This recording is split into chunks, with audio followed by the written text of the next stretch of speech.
I dare you to go inside, the smaller colt chirped. Yeah, the larger colt agreed. I double dare you to go in. Golden Oats gulped as she turned away from the pair and towards the smallest cave entrance she'd ever seen. Once, for school, her and her classmates had visited a cavern tall enough to fit 3 carriages stacked atop each other. This cave, on the other hoof, seemed like nothing more than an overlarge crag in the wall. Golden Oats faced the 2 colts. Why would I even want to go in there? The smaller colt chuckled. Because he double dared you to. Now you, have to. Just because you double dare doesn't mean you have to suddenly do it, she said, stomping a hoof. Does that mean I could quadruple dare you to go in there and stand on your head or sing for me, since 4 is twice as large as 2? 2 colts took a moment, seemingly to calculate in their heads before smirking again. Every pony knows that dares can only be doubled, the colt said. Yeah, echoed the larger colt. Those are the rules. Now you have to go in. This is dumb, Golden Oats muttered, staring down at her hooves. I'm going home. But don't you want to know what's in there? Even though she had her back on the smaller colt by this point, she could still picture the greasy smile on his muzzle. It irked her. Lots. But what irked her even more was the fact that she'd stopped in her tracks right after hearing the word treasure. Soon images of wooden chests filled with gold bits filled her head. A jewel-coated scepter lay atop it, and what was behind the chest? A solid gold bicycle, perhaps? Heard it from a colt who knew this filly that... Golden Oats had completely lost focus. Wait, what? She gave her head a tiny shake. The smaller colt rolled his eyes. I was just saying that this colt I knew heard it from this filly that he knew, that a friend of hers, and a friend of hers, said that there was treasure in this cave, and that anyone could go inside and get it if they wanted. Then why haven't either of you gone in yet? She asked sharply. We already did, the smaller colt boasted, lifting his chin. Last week. The larger colt cocked his brow.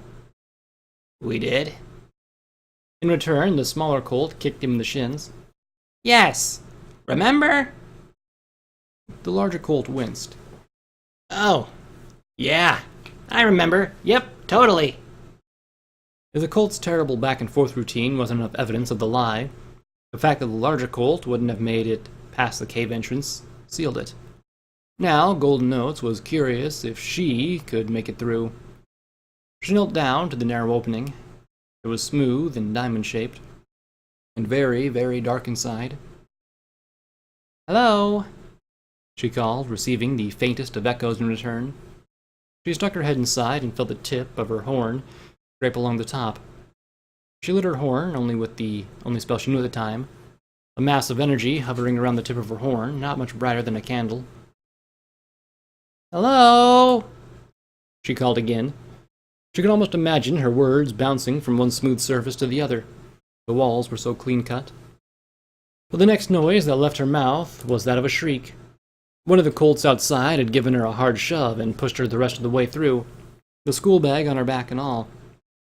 Her quick outburst echoed through the rest of the dark tunnel.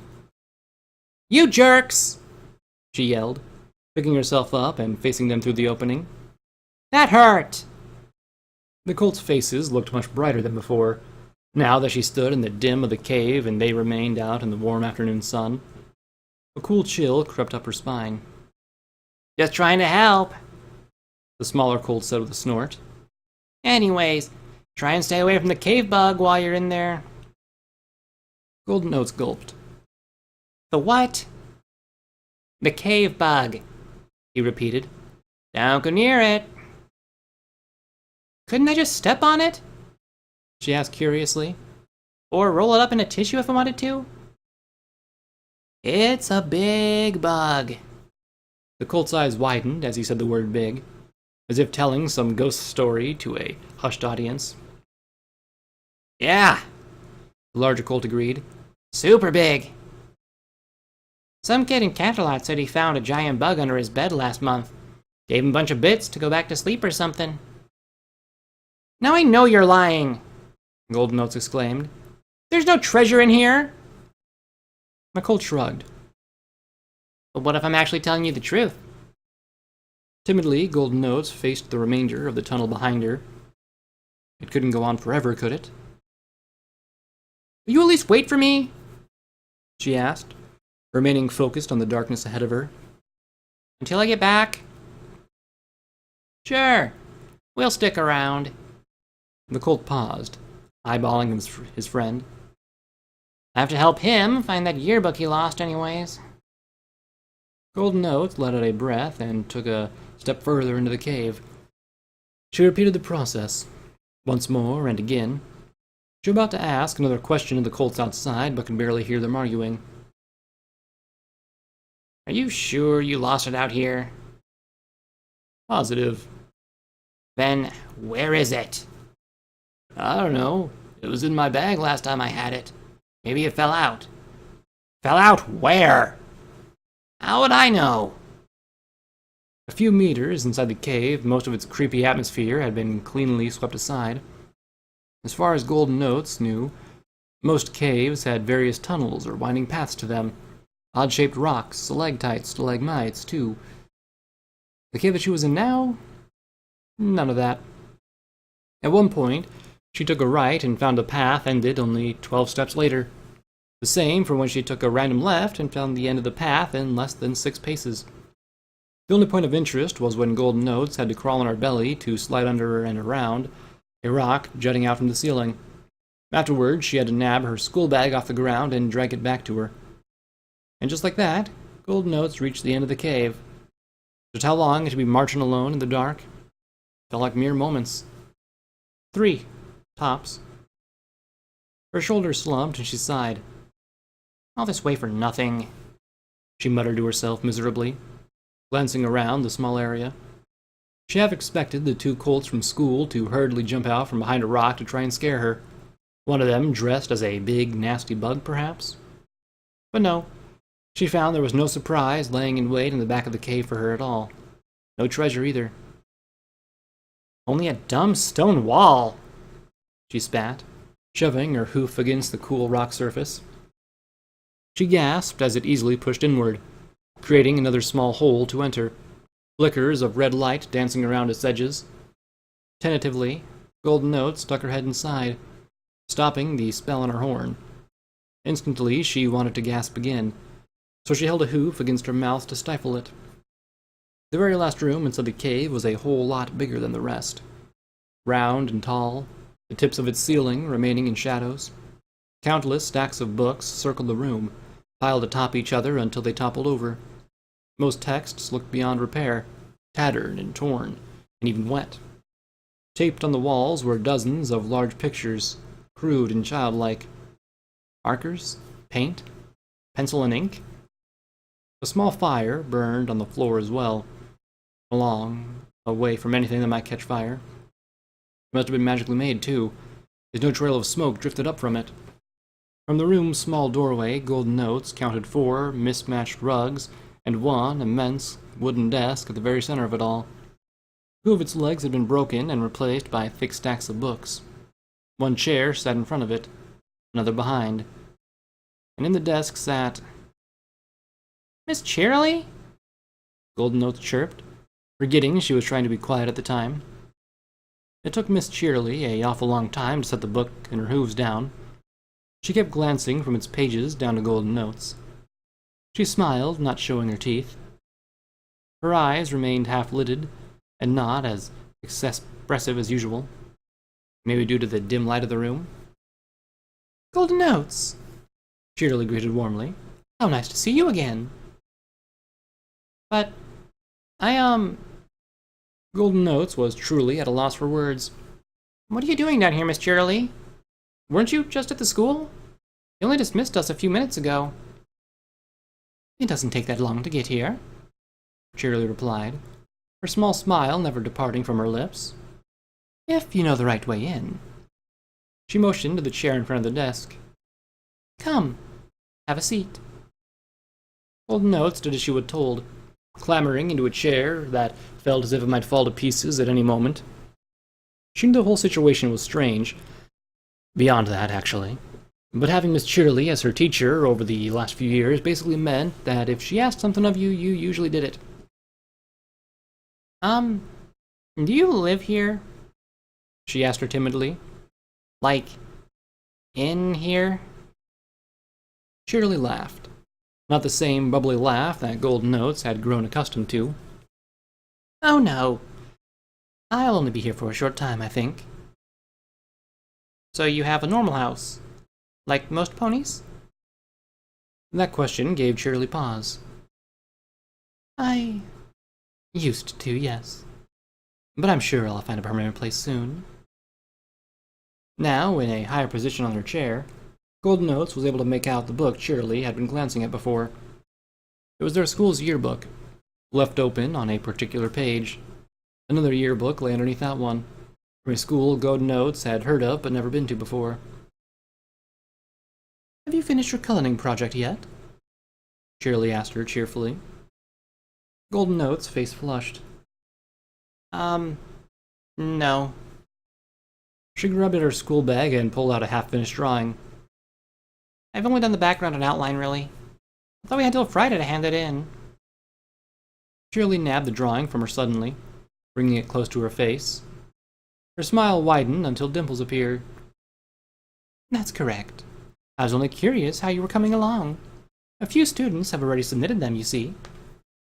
Without looking away from the drawing, Cheerily held out a hoof, indicating the dozens of other child-made drawings taped to the walls. This is very good, Golden Notes. Rather pretty, just like you. I'm sure it'll look even better once it's complete. Cheerily was so focused on the picture before her that Golden Notes took the opportunity to lean across the desk and inspect the propped-open yearbook. Another icy chill crept up her spine. Golden Notes could see her very own small picture near the bottom, and then a much larger one of Cheerily at the top, circled in red marker alongside the words kind, sweet, loud. Golden Notes' mouth went as dry as dust. You're not really Miss Cheerily, are you? Not Cheerily kept the drawing covered in her face, blocking her from view. The fur around her hooves, holding the edges of the drawing, flickered from purple to black at random intervals. Oh no, of course not. Not Cheerily replied. You wouldn't have entered if I pretended to be anyone else. It was strange how numb Golden Notes felt at that moment, as if she was watching a scene and not actually participating in it. She surprised herself by asking, You started the rumor about the treasure too, didn't you? Clever filly. Even with the paper still blocking Not Cheerily from sight, Golden Notes thought she might be smiling, this time with her teeth visible. So ponies would come to visit you? All at once, Not Cheerily's fur settled on purple again. She lowered the paper and was still the same Cheerily copy as before, only now slightly confused. Sad, too. Now why would you say something like that? She asked in a hushed tone. Golden Notes shrugged. It still felt like she was watching events unfold without her involvement. Maybe you're lonely? Lonely? Not Cheerily said, seemingly disgusted by the word. I have my books. I have my stories. I have my pictures. I have my memories, my many, many memories. There's only one other thing that I need in this world to keep going, and... Have you thought about not living in a spooky, dark cave? Golden Notes cut in. I think if you weren't so difficult to find, more ponies would come and visit you. Neatly, gently, Not Cheerily folded the drawing back up and set it at the corner of her desk. She looked away from the filly as her eyes shimmered, but only for a moment. Nice attempt, young one. But that's not how things work around here. Again she smiled, big and bright, and somehow she had more teeth in her mouth than Miss Cheerily ever had. Sharp ones, too. You came here searching for treasure, did you not? Not Cheerily said in a far lower voice than before. Bits piled to the ceiling. Riches beyond measure? She left her chair abruptly, roughly knocking it to the floor. That was also when her skin began to change. Not all at once, but over time. It was as if the skin around her body had turned to liquid, and someone had just dropped a pebble into it, causing it to ripple. Or is it a wish you want instead? Not cheerily asked angrily, slowly circling around the desk. Isn't that how all good fairy tales end? With a wish? Her skin continued to ripple, revealing sharp blackened bones and joints underneath. A large, jagged horn soon poked out through the cheerily disguise, as did long strands of damp turquoise hair that clung tight to her chest. For a moment, Not Cheerily had left the desk. Golden Notes had done the same, galloping towards the area she'd thought she'd entered from. The only trouble was the hidden door blended in so well with the stone she couldn't find the right area to push.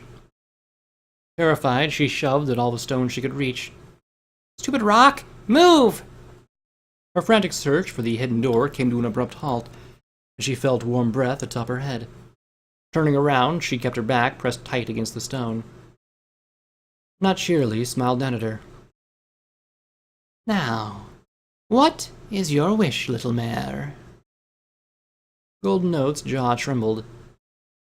I wish my mommy was here. Not Cheerily stepped to her right, causing Golden Notes to do the same, relocating her placement on the wall. She lowered herself to her, and the rippling on her skin ceased, leaving only a blackened, smooth figure before her. It seemed Golden Notes had been talking to the bug inside the cave all along. The cave bug asked her, Who says I can't be your mommy, dearest? Before breaking out into a laugh that was close to a scream. Suddenly, Golden Notes felt the wall behind her give way, and she tumbled through. She wasted no time, once out the other side, and ran as fast as she could into the pitch-black darkness. She illuminated her horn only when she remembered the section of the cave she had to crawl through.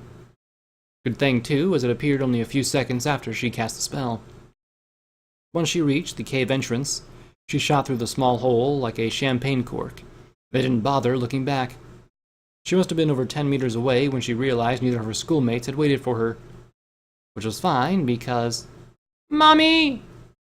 Golden Notes yelped. She had never been more relieved to see her mother standing outside her school, waiting for her to walk her home. Her mother turned to her with a well-worn frown. Golden Notes, where did you wander off to? I've been standing here for... Her sentence was cut short due to Golden Notes launching herself into her chest. For over a minute, Golden Notes tried to explain where she'd been, all the while burrowing herself more and more into her mother's chest. Muffled gibberish, basically. You left that behind, her mother told her. I'd hate for you to not finish it. Prying herself away from her, Golden Notes spun around and found her school bag and half-finished picture lying in the grass. Her pupils shrunk as her eyes widened. Now, hurry home. But when Golden Notes spun around again, she found she was completely alone. Shivering, she reached for her bag, noticing something happily twinkling inside. She opened it. 10 gold bits. Some treasure after all.